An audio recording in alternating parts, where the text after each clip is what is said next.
బాబాయ్. నమస్కారం, నేను మీ విక్రమ్ పోల. నేడు ఆంధ్రప్రదేశ్లో ఎవరి నోట విన్నా ల్యాండ్ టైటిలింగ్ యాక్ట్ దీని మీదనే చర్చ జరుగుతున్నది. ఇది ప్రజల్లో ఒక రకమైనటువంటి భయం, ఆందోళన. తరతరాల నుంచి వస్తున్నటువంటి తమ భూముల్ని ఈ ప్రభుత్వం లాగేసుకోవటం పైన ఎవరు ఎన్ని చెప్పినా కూడా వాళ్ళలో ఆందోళన తగ్గటం లేదు. చంద్రబాబు నాయుడు గారు ఒక స్పష్టమైనటువంటి ఒక హామీ ఇచ్చారు. మేము అధికారంలోకి రాగానే ఈ చట్టాన్ని రద్దు చేస్తామన్నారు. అసలు ఏంటి ఈ చట్టంలో?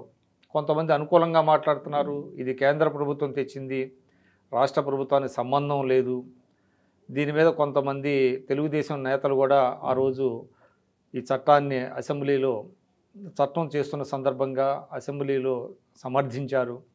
ఇప్పుడు ప్లేట్ ఫిరాయించారు. అదేవిధంగా ఈనాడు వారు కూడా ప్లేట్ ఫిరాయించారు అని అధికార పార్టీ చెబుతుంది. ఇందులో వాస్తవం ఎంత ఉంది అంటే, కేంద్రం తెచ్చిన చట్టాన్ని యథాతథంగా దీనిని ఆమోదిస్తే ఇంత వివాదం ఉండేది కాదు. కానీ వారి పంపించిన ముసాయిదాలో అనేకమైనటువంటి మార్పులు చేర్పులు చేశారు. అసెంబ్లీలో పెట్టి ఆమోదించిన తర్వాత కేంద్రానికి పంపించిన తర్వాత మళ్ళీ అది వెనక్కి వచ్చినప్పుడు చేసినటువంటి మార్పులు చేర్పుల వల్లనే ఇప్పుడు ఇంత ఆందోళన.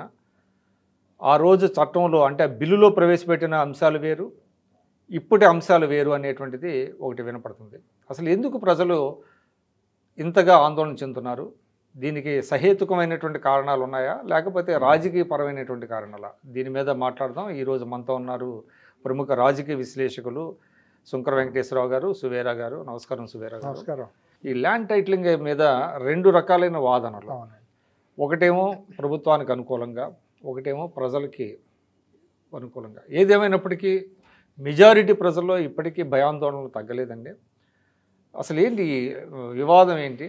దీనికి సహేతుకమైనటువంటి కారణాలు ఏమైనా ఉన్నాయా? దాంట్లో ఒక నిర్దిష్టంగా కావాలని కుట్రపూరితంగా ప్రజల్ని భయపెట్టడం కోసమే దాంట్లో కొన్ని సెక్షన్స్ పెట్టారు అనేది మనకు అవగాహన అవుతుంది. అంటే ముసాయిదా వేరు, ఇది వేరు. అసలు దీనికి రూపకర్త, దీని వెనకాల వ్యూహకర్త ఇట్లా చేయమని చెప్పింది తెలంగాణలో ధరణి రూపకర్త అయినటువంటి కేసీఆర్ ఏమోననేది నాకు ఒక అనుమానం కూడా కలుగుతుంది. ఎందుకంటే ధరణి పేరుతో ప్రజల్ని ఏమారుస్తా, ధరణి గొడవలో పడి సమాజం అంతా కొట్టుమిట్టాడే పరిస్థితుల్లో ఇక్కడ జరిగిన ఘోరాలు చాలా ఉన్నాయి.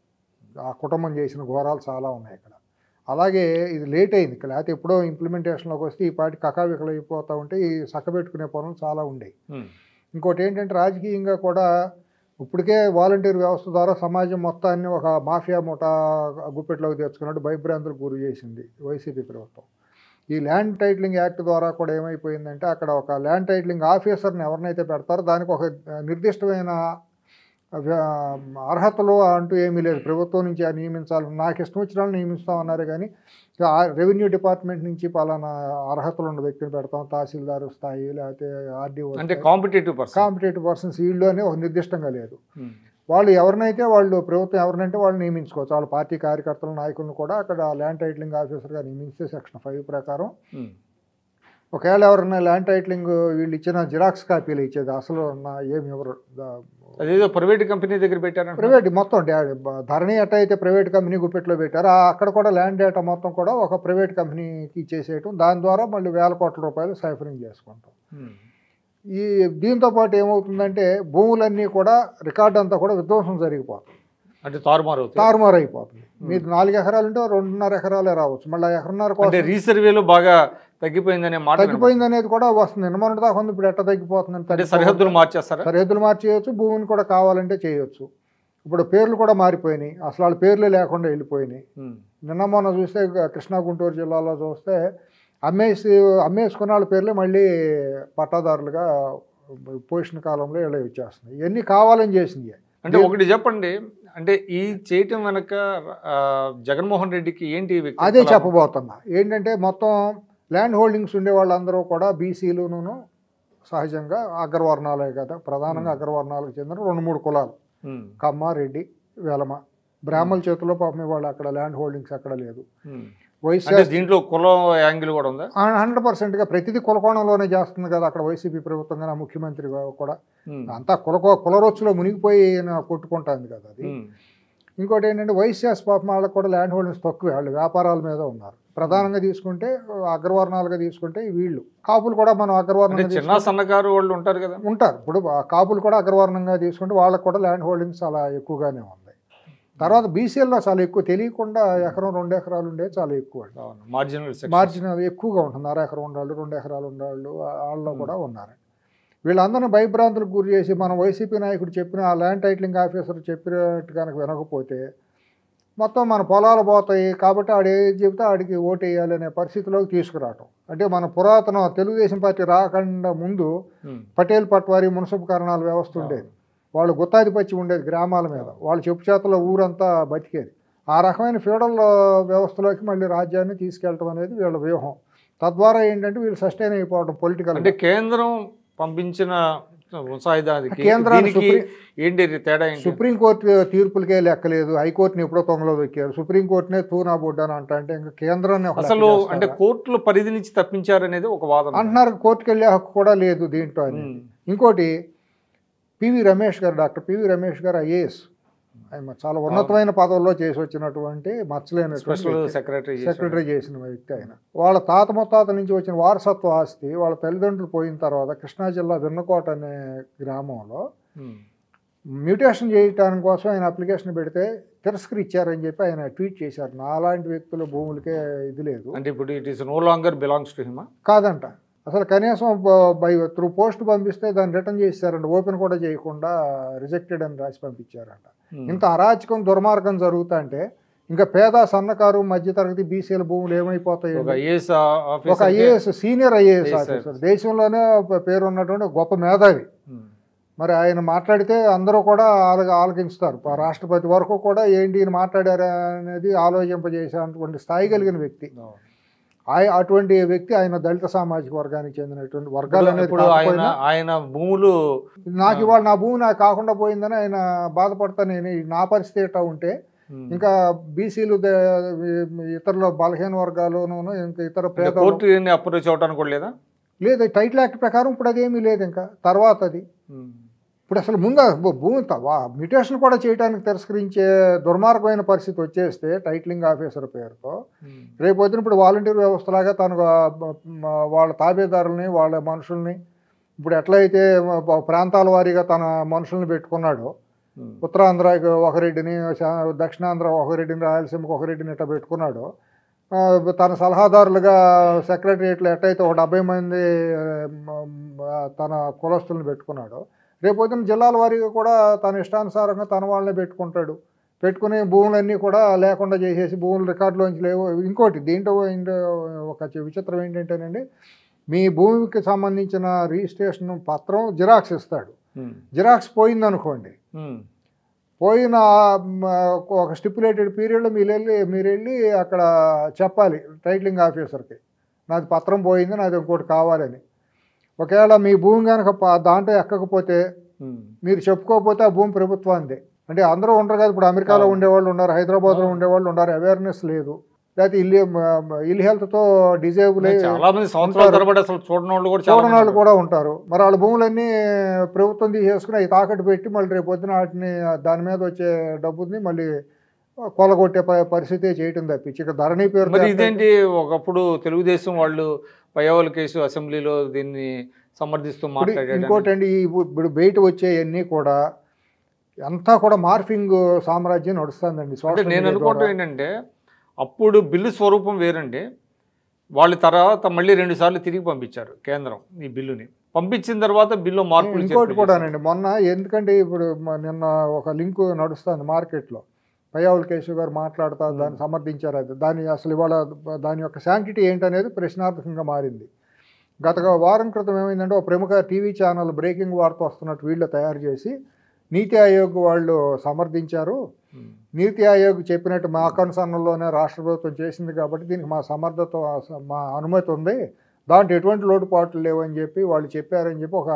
ఇప్పుడు ఎందుకు మోడీ గారితో మీరు చెప్పించండి అని డైరెక్ట్గా ఛాలెంజ్ చేస్తున్నారుగా ఎవరు? వైసీపీ వాళ్ళు. మరి వీళ్ళు తప్పులు లేవని వీళ్ళు చెప్పొచ్చుగా, ఛాలెంజ్ చేసే బదులు. మోడీ చెబుతాడు, మోడీకి ఎవరండి, మోడీను అమిత్ షాలు కాదు ఇక్కడ లెక్క. ముఖ్యమంత్రి, నువ్వు ముఖ్యమంత్రి, నీ క్యాబినెట్ మంత్రులు ఉన్నారు, దీంట్లో తప్పులు లేవు, వీళ్ళు ప్రతిపక్షాలు మాట్లాడుతున్న లేవనెత్తుతున్నాయి. సుబీరా గారు, అసలు ఈ మొత్తం ఎపిసోడ్లో చూసినట్లయితే అధికార పార్టీ వాళ్ళు ఏమంటున్నారంటే ఈ ల్యాండ్ టైటిలింగ్ యాక్ట్ మాది కాదు, మేము చేసింది కాదు, కేంద్రం చేసింది, మరి దీన్ని రద్దు చేస్తామని మోడీ గారితో చెప్పించండి అని వాళ్ళు కొంచెం 2019లో ఇది ఫస్ట్ చర్చకు వచ్చినప్పుడు వచ్చిన డ్రాఫ్ట్ బిల్ ఎట్టా ఉంది, ఇప్పుడు వచ్చిన యాక్ట్ ఏంటి, ఆ రెండు పెట్టమనండి, ముందు ప్రజల ముందు పెట్టమనండి. ఆ రోజు పయ్యావుల కేసు మాట్లాడారు అని అంటున్నారు కదా, అసలు ఆ రోజు వచ్చిన డ్రాఫ్ట్ ఏంటి, కేంద్రం నుంచి వచ్చిన డ్రాఫ్ట్ ఏంటి, ఇవాళ మీరు పెట్టిన దుర్మార్గమైన వక్రీకరణ మార్పులు ఏం చేశారు అనేది, ఆ టైటిలింగ్ ఆఫీసర్ని పెట్టడం, జిరాక్స్ కాపీలు ఇవ్వటం, ఇవన్నీ కూడా మరి ప్రజలు వ్యతిరేకంగా బీజేపీ వాళ్ళు కూడా మాట్లాడాలి. వాళ్ళు మా బాధ్యత వాళ్ళకు కూడా ఉంది కదా. అలాగే ప్రజలకు మంచి చేయింది ఏదైనా ఇప్పుడు మోడీ గారు చెప్పిన, ఇంకొకళ్ళు చంద్రబాబు గారు చెప్పిన, ఎవరు చెప్పిన ఇక్కడ వ్యక్తులు అప్రస్తుతం అండి. ప్రజలు హితం కోరాలి, ప్రజలకు మేలు జరగాలి, ప్రజల్లో నమ్మకం కుదరాలండి. ప్రజల్లో భయాందోళన కలిగించేది, ప్రజల్లో అభద్రతని లోన్ చేసేది ఏది కూడా ప్రజాహితం కానే కాదు. వాళ్ళ ప్రజల్లో విపరీతమైన భయాందోళనకు గురయ్యారు, ప్రజలు అభద్రతకు గురయ్యారు. మా భూములు లాక్కుపోతున్నారు, మొన్నటి దాకానేమో సర్వే రాళ్ల మీద భూరక్ష పేరుతో వాళ్ళ ఫోటోలు వేయించుకుంటాం, తర్వాత రీసర్వే పేరుతో ఉన్న భూములన్నీ తగ్గిపోవటం, కరిగిపోవటం, కొన్నేమో అసలు పట్టాదారుల పేర్లు లేకుండా పోవటం. ఇప్పుడు కొత్తగా టైటిలింగ్ యాక్ట్ వచ్చేసి, ల్యాండ్ టైటిలింగ్ యాక్ట్ వచ్చేసిన తర్వాత ఈ జిరాక్స్ కాపీల పేరుతో వచ్చి అవి కనుక పోతే మళ్ళీ మీకు అసలు మీరు చెప్పాలి కోర్టుల పరిధి నుంచి తప్పించడం అది దుర్మార్గం అండి. కోర్టులు ఉండేందుకు ఇంకా కోర్టు పరిధి నుంచి తప్పించడం ఏంటి? ఇప్పుడు మీకు లీగల్ రికోర్స్ అనేది ఉంటుంది. అవును, సామాన్యుడికి ఏంటి దిక్కు ఈ దేశంలో? అక్కడ సివిల్ ప్రొసీజర్ కోడ్ అనేది బ్రిటిష్ టైం నుంచి 100 సంవత్సరాల నుంచి మనకు ఒక ప్రొసీజర్ కోడ్ నడుస్తుంది. అల్టిమేట్గా న్యాయ నిర్ణేత చేయాల్సింది న్యాయస్థానాలే కదా. ఏదైనా డిస్ప్యూట్ వస్తే ఇది చేయాల్సింది. కనీసం నువ్వు ట్రిబ్యునల్ పెట్టలా, ట్రిబ్యునల్ తర్వాత నువ్వు కోర్టుకు వెళ్ళమని ఇది లేదు. ఇప్పుడు ఎగ్జిస్టింగ్ గత ఇన్ని సంవత్సరాలుగా ఉన్న ఎగ్జిస్టింగ్ సివిల్ ప్రొసీజర్ కోడ్ను కూడా నువ్వు వైలేట్ చేసేస్తా ఒక ఫ్యూడల్ వ్యవస్థలోకి, ఒక బార్బేరిక్ అనాగరికంగా ఆటవిక స్థితిలోకి నువ్వు రాష్ట్రాన్ని మళ్ళీ వెనక్కి తీసుకెళ్ళటం అంటే ఇప్పుడు దాకా ఉన్న వాళ్ళు ఏమైపోవాలి? బీసీలు అంటే వాళ్ళు ఎంతవరకు ఏంటంటే ప్రజలను కన్విన్స్ చేయడానికి ప్రయత్నిస్తున్నారు తప్ప దీన్ని రిపీల్ చేస్తాము, దీన్ని రద్దు చేస్తాము కూడా కాదండి.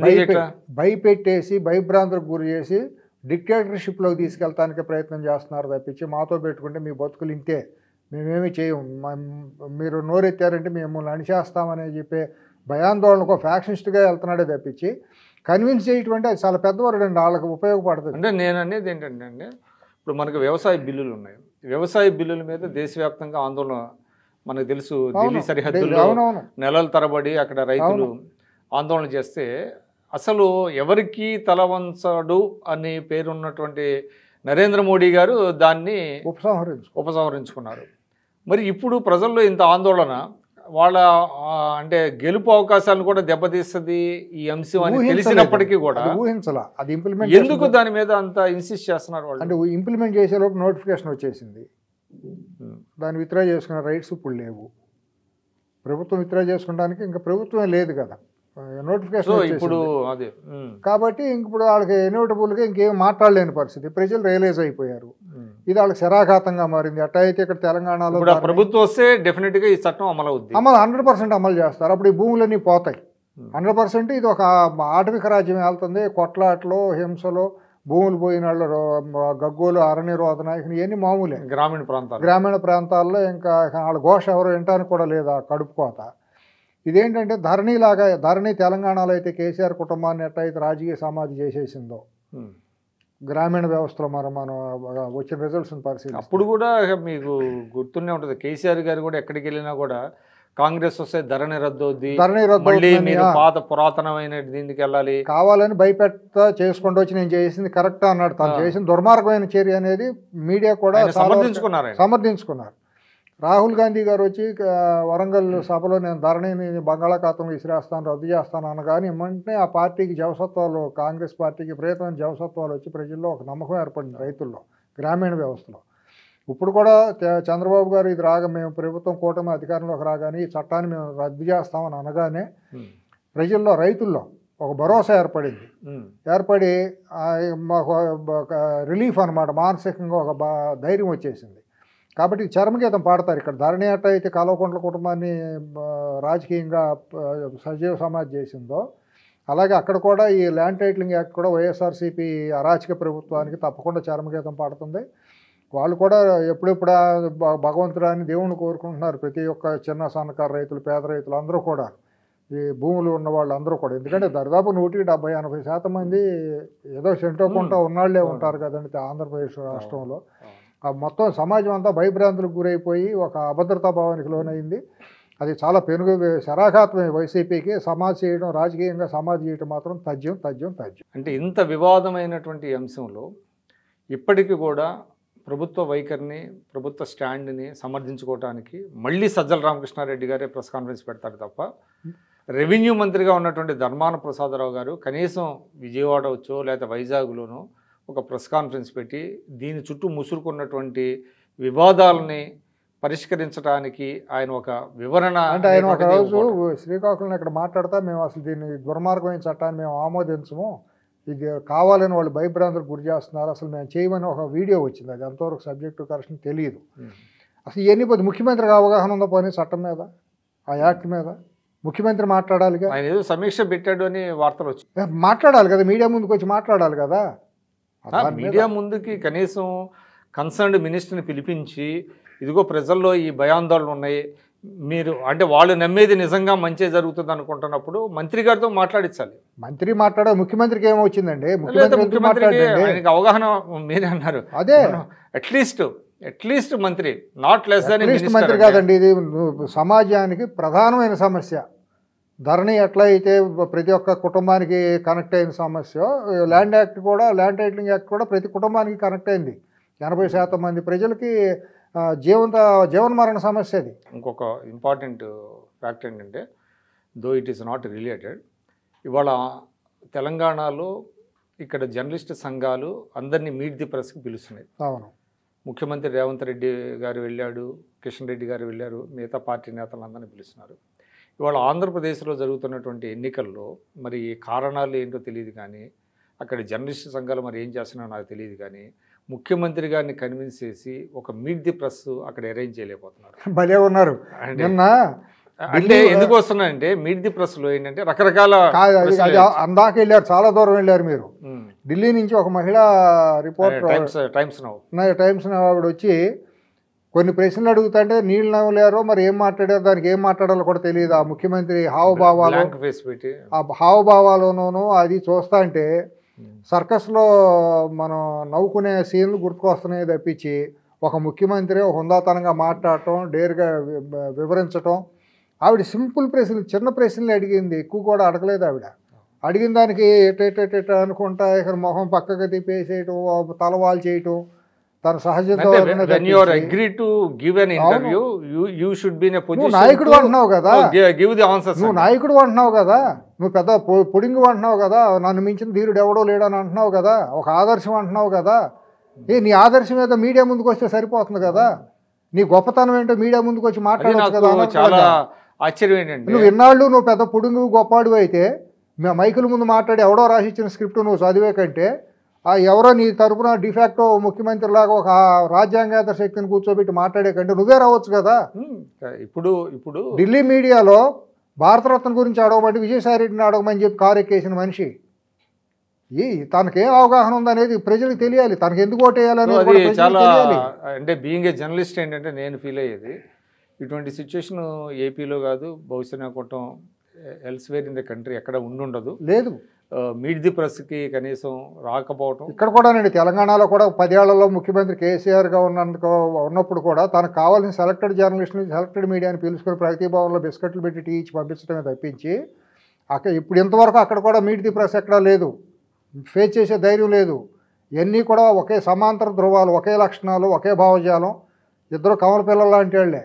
అది దురదృష్టం, తెలుగు జాతి దురదృష్టం. చూద్దాం మరి ల్యాండ్ టైటిలింగ్ యాక్టు ఎంత దూరం వెళ్తుంది, ఏ విధంగా ప్రజలు దాన్ని అర్థం చేసుకుంటారు అనేటువంటి చూద్దాం. నమస్కారం.